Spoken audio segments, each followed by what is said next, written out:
Ubisoft invited me out to Rio de Janeiro for the R6 Reload event. And you can check the vlog that I'm going to post on the channel if you want to see more about that, but they gave me a really great opportunity to interview the business strategy and live performance director of Rainbow Six Siege about the membership, battle passes, recolors and event packs, black ice, weapon skins, monetization, and more. This gave us a very good insight into the skin and monetization side of Siege, so make sure you watch till the end so you don't miss a thing. Alright, hello everyone. We are here today joined by Mohammed Benhenneda, and would you like to introduce yourself and tell us what role you play in Rainbow Six Siege? Yes, of course. I'm Mohammed Benhenneda. I'm the business strategy and live performance director on Rainbow Six Siege. I basically oversee everything that has to do with the product management side of things. So everything that touches a little bit the business side of things at the studio, I oversee those teams. So that means, for example, our monetization team, our esports strategy team, so the team that oversees the R6 share program, for example. Also the marketing team, which is handling the assets and the reveals that you see here at the Rio and the other events.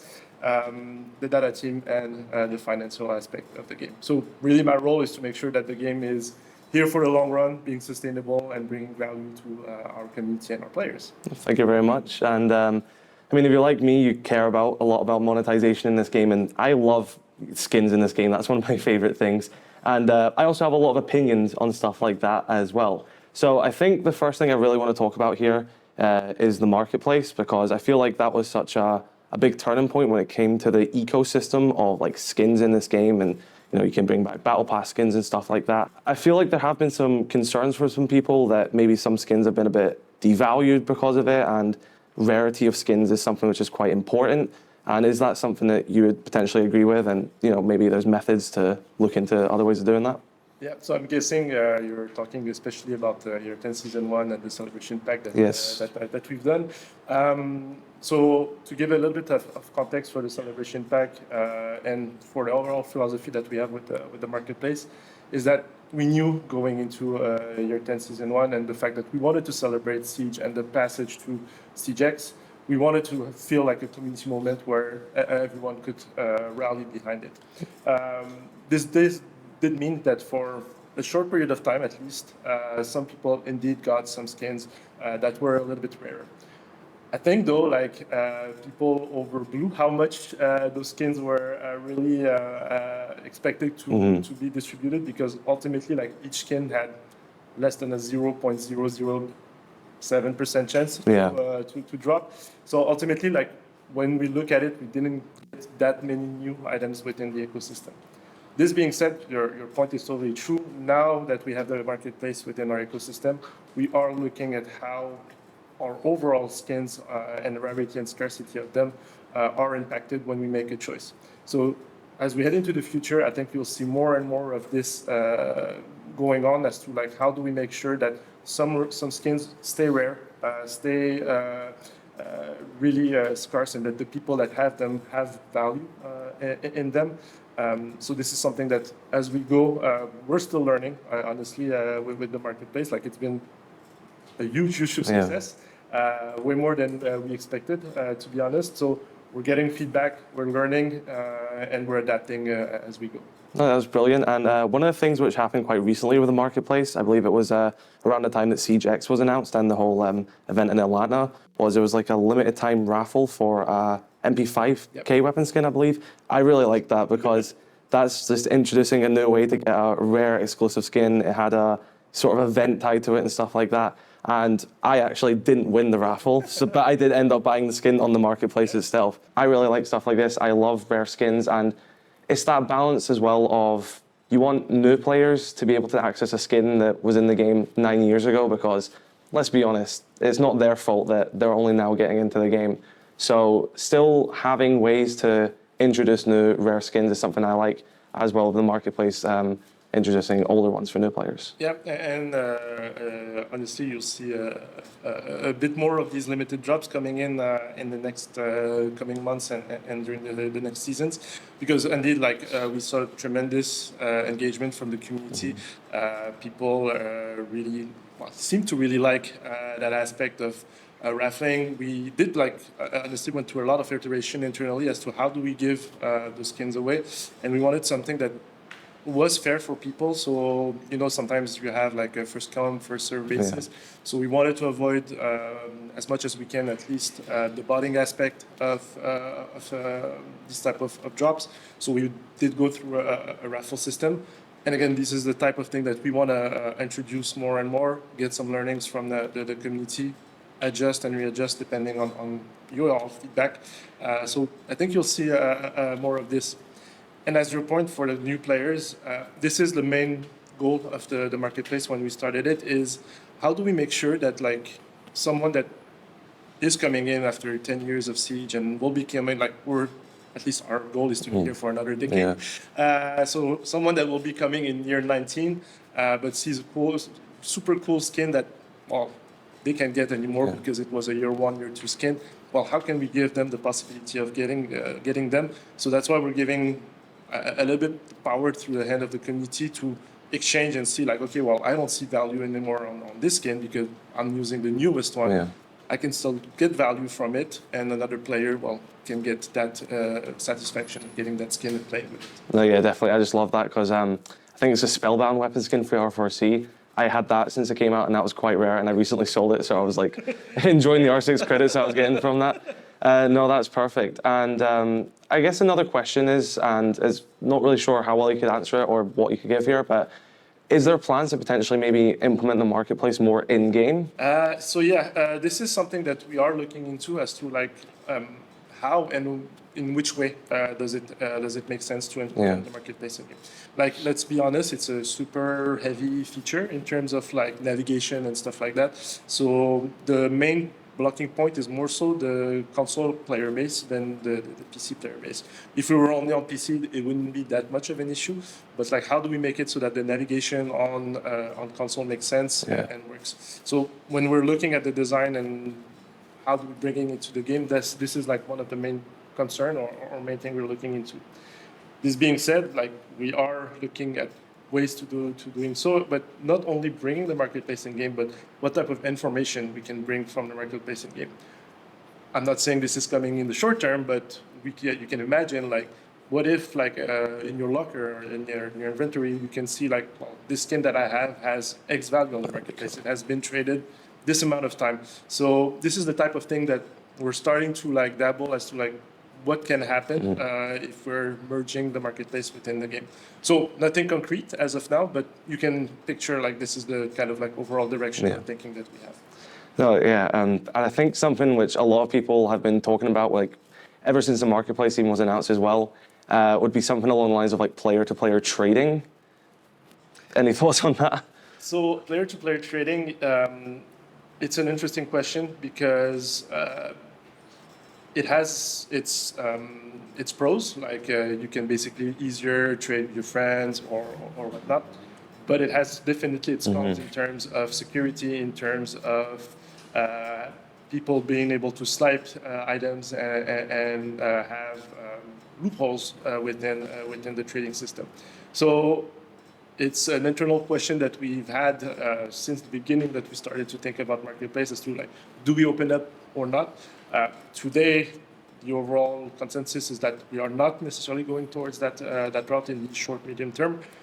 But as anything, like, we'll monitor, see how, if there is an opportunity at some point that it does make sense. And if it does, well, we'll implement it. But for now, at least, like, our main goal and objective is making sure that it's as a secure environment as it can be, first and foremost, for players.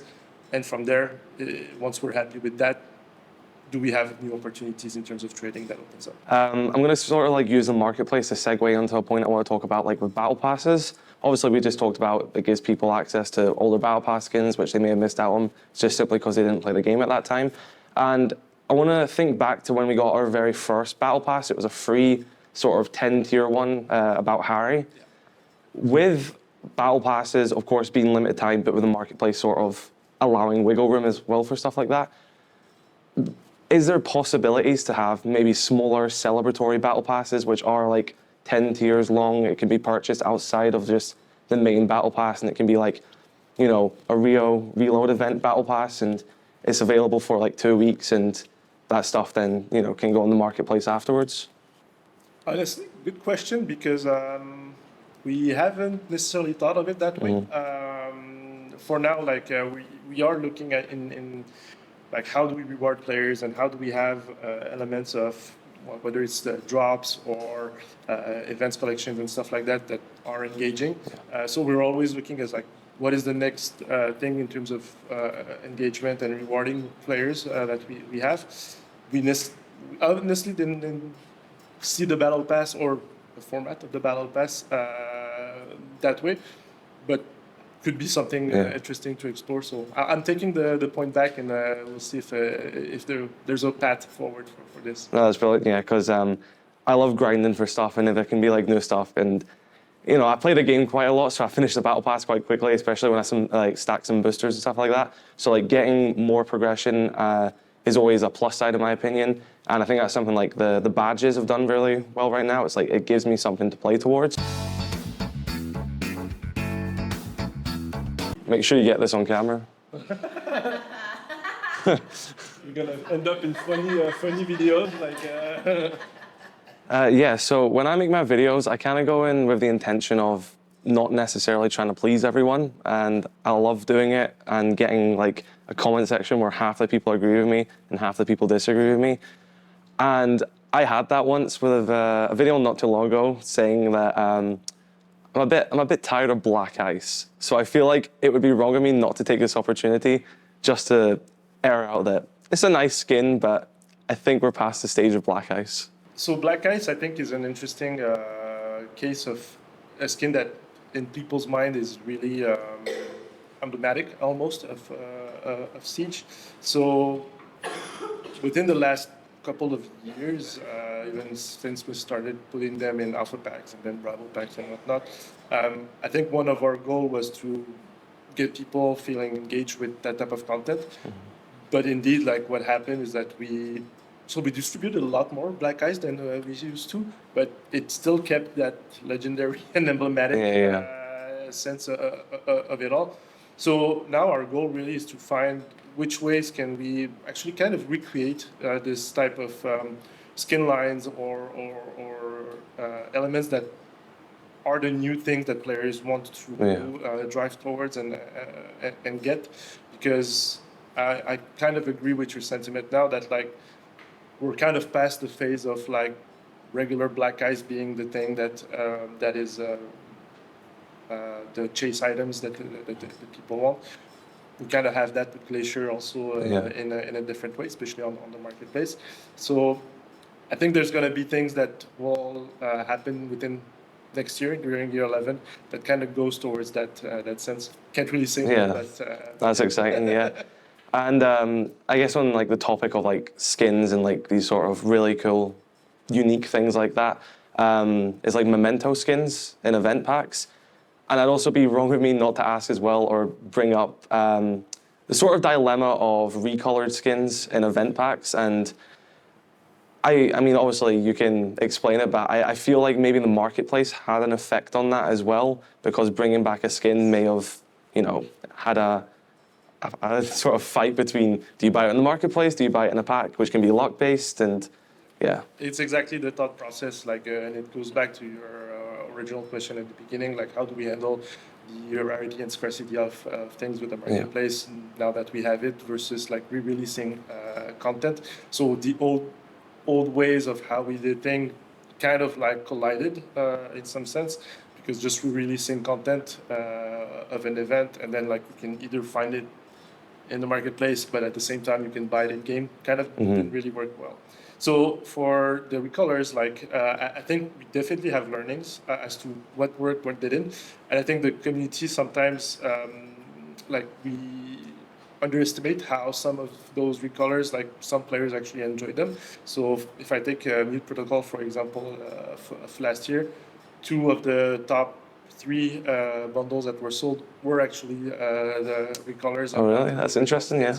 So that's the thing that like, when we look at the data, it's like, okay, there is a population that likes it, that wants it. This being said, we do agree that like we need to put the work in order for these recolors to have an impact. So as you'll see in, going into the end of even year 10 and year 11, we are kind of reworking the balance of our events items.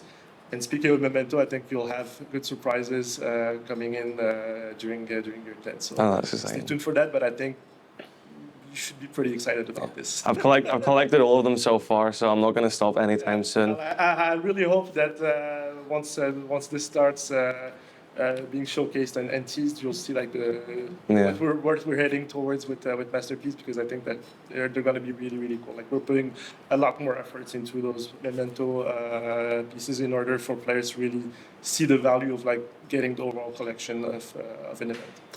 And to go back to your point as well, saying like making sure you're putting in like the thoughts and the efforts of like the recolors as well. I'll be honest, I actually really like the recolors for Freeze for All, where it took them and it made them all frozen, because I liked that there was a theme to it.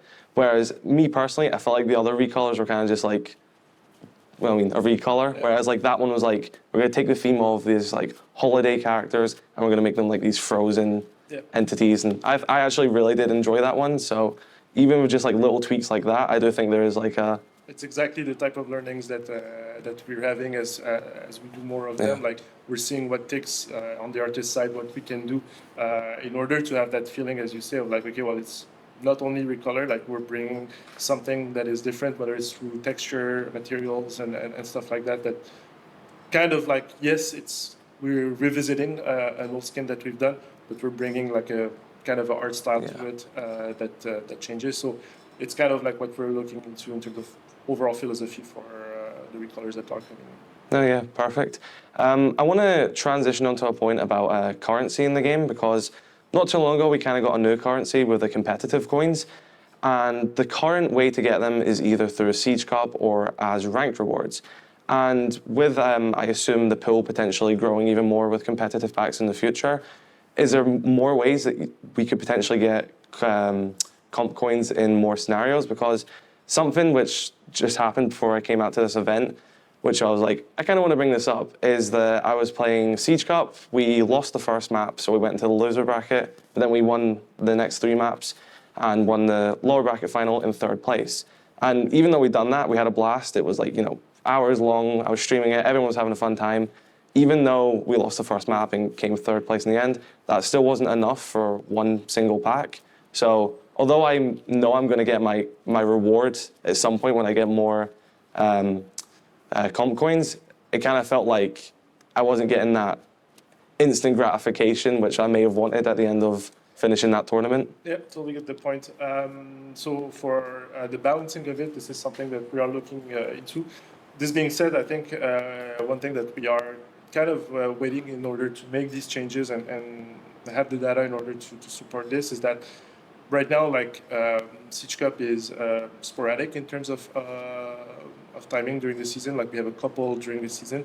As we are heading into the future in year 10 season 3 and season 4, Siege Cups are going to be happening more and more often.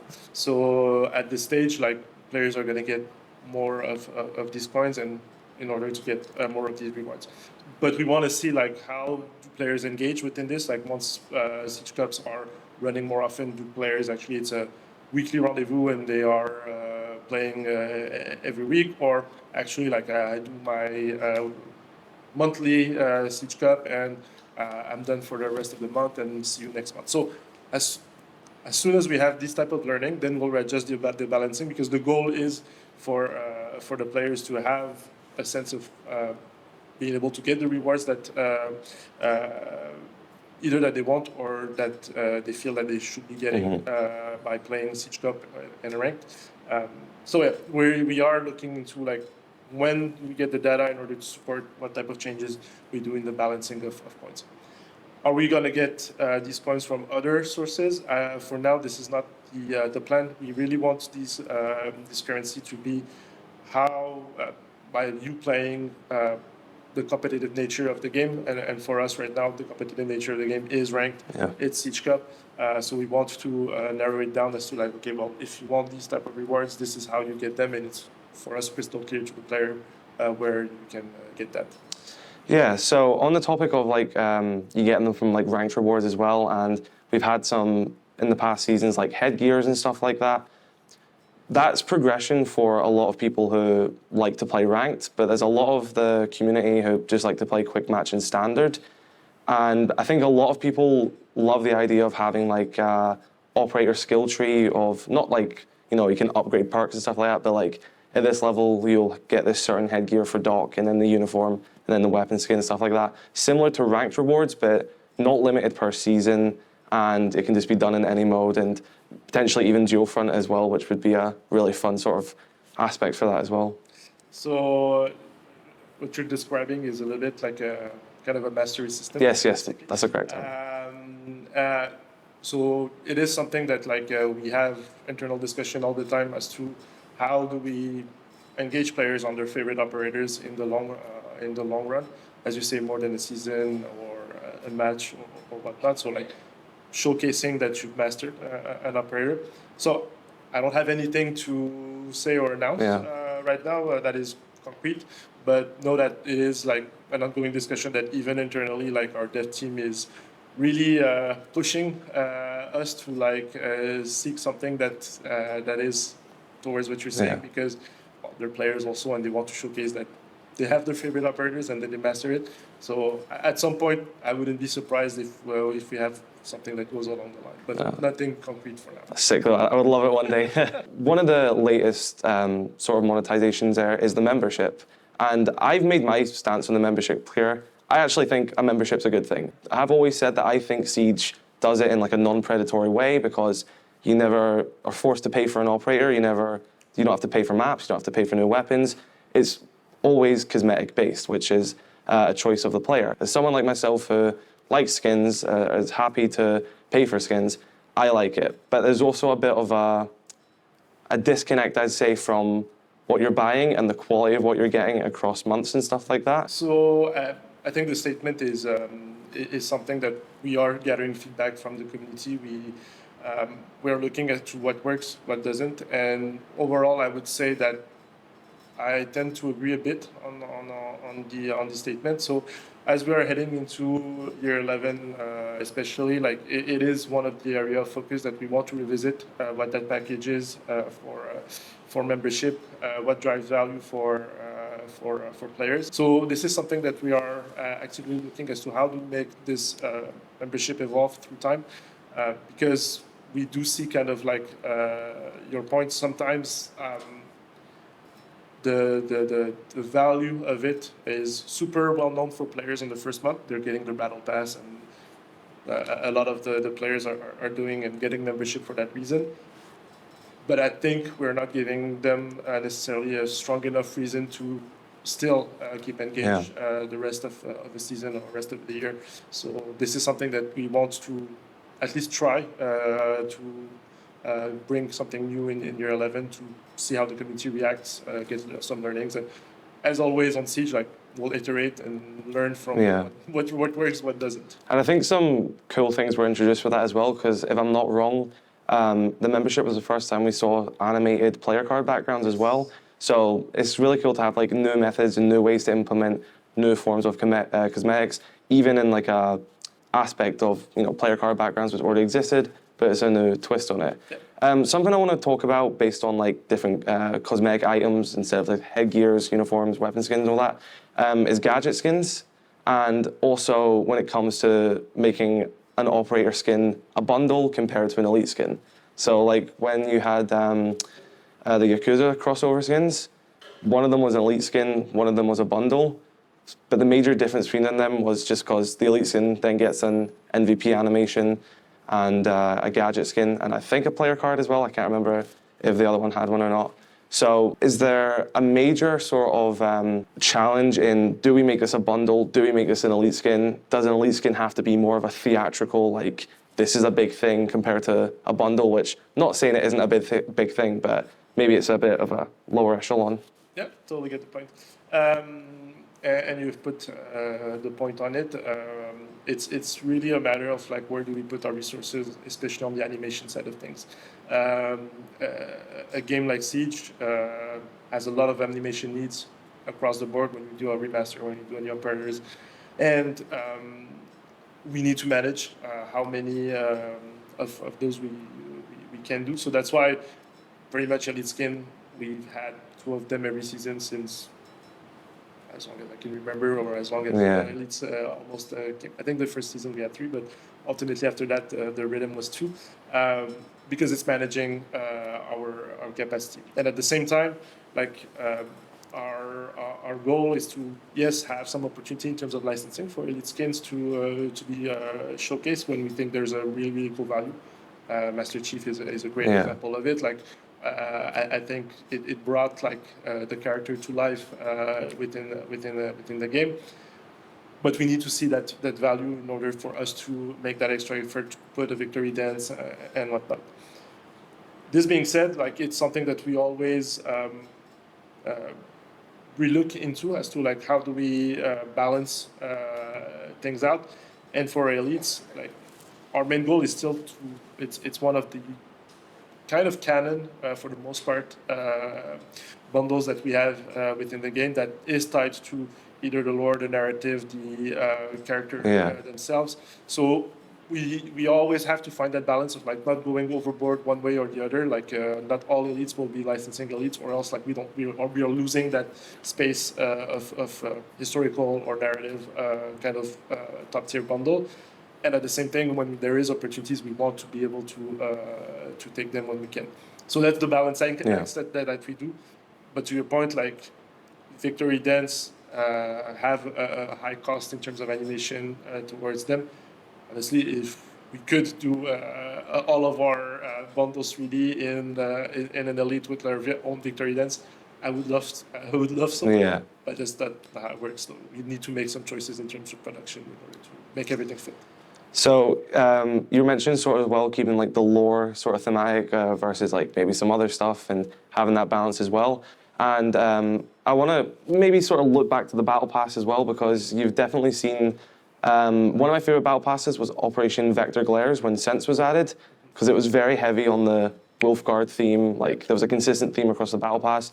And then more so as it went on, you've kind of went from like a main theme to like sort of like you've got the lore skins, you've maybe got some new one sort of conceived for that season and that make it continue into other battle passes as well. I mean, I'll find myself being a bit hypocritical of it because I obviously like more like lore-based narrative skins and stuff like that. And then I'll also be like, maybe I'm not massive on these skins, and then I'll also wear like smoke in a big outfit, and I'm like, this is pretty cool as well. And you know, you can't, at least from my perspective as like a content creator, you can't conceive of like, this is a Siege player, this is what a Siege player likes, this is what a Siege player wants.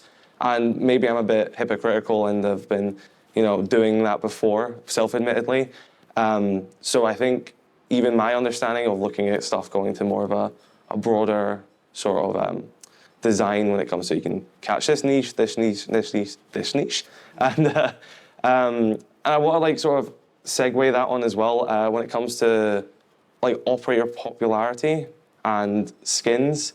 So like obviously Clash is getting a remaster in Year 10 Season 2, and for a while Clash hasn't had really many cosmetics, but I imagine this remaster will grow her in popularity, and we know how many skins Ashe has due to her popularity, and Smoke as well, Lion as well. So is that something that is majorly like considered when it comes to like making Battle Pass skins and you know?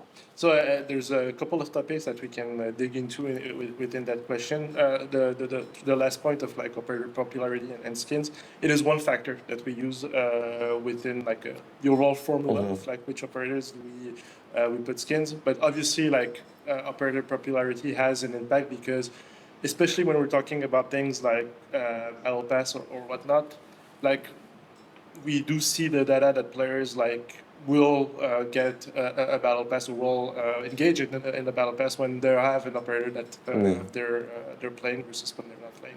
So having at least an operator or two that is highly popular within a system like the Battle Pass is super helpful in order for players to feel like it's worth getting and engaging.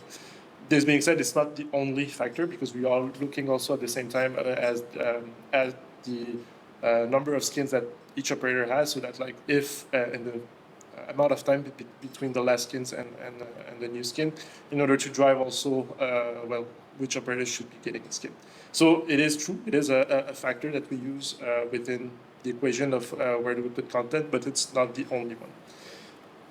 For your second point around lore narrative content versus appealing to different niche, I think that's a true point, and you said it really well. Like the Siege community is really, really diverse.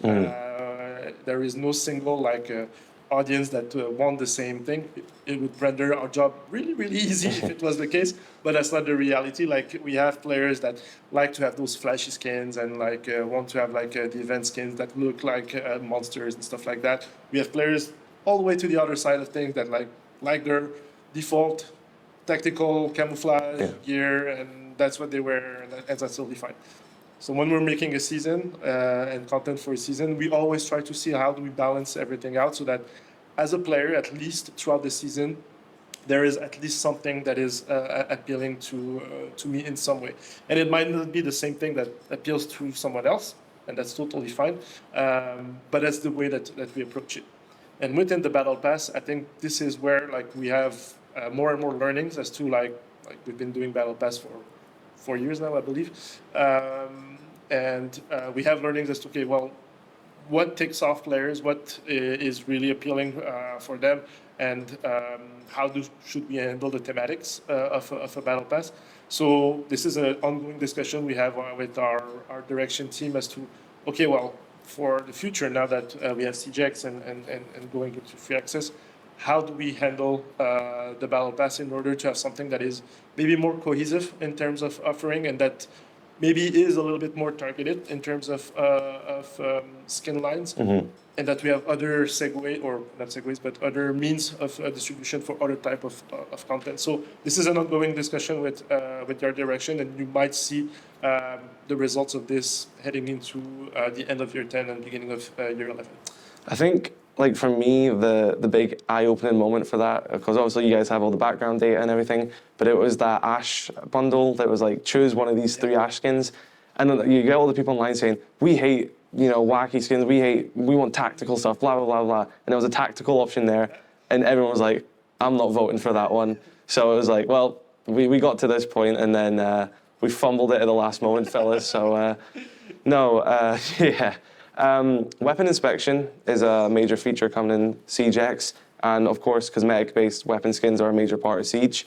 Do you see that, maybe potentially allowing for more, insane skin customization? And because you look at some weapon skins in the menu and you're like, that's a really nice side of that gun I can't see, or there'll be a nice bit at the back of the gun which you just can't see at all. So I'm excited to see what potentially can evolve from that.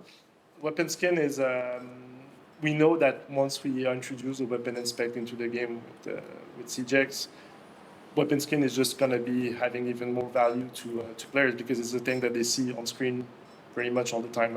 Your headgear and your uniform, it's really cool. It personifies a little bit how you perceive yourself within the game. But ultimately, the weapon skin is the thing that you see all the time with the charm, or if you have one equipped.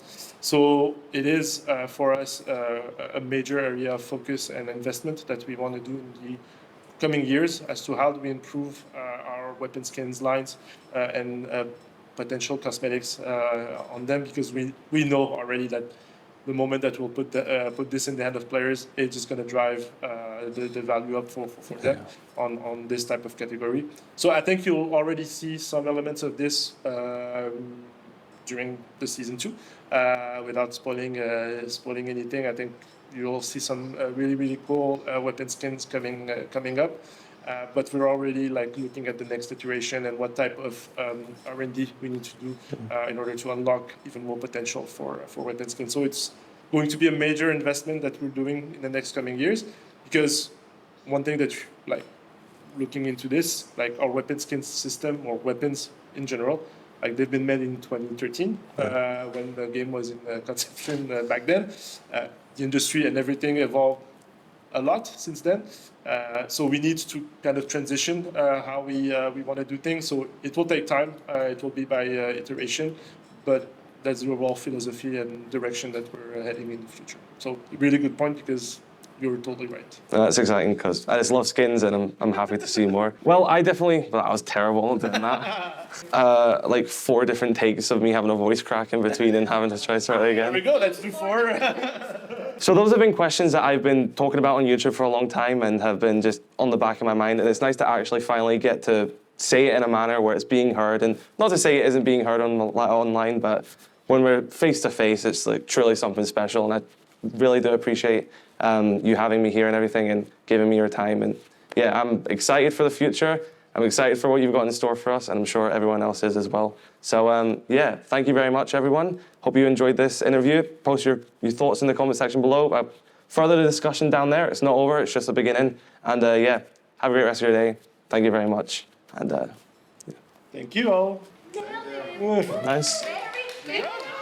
Hey, but 4 takes. Thank you. Appreciate that. Thank you.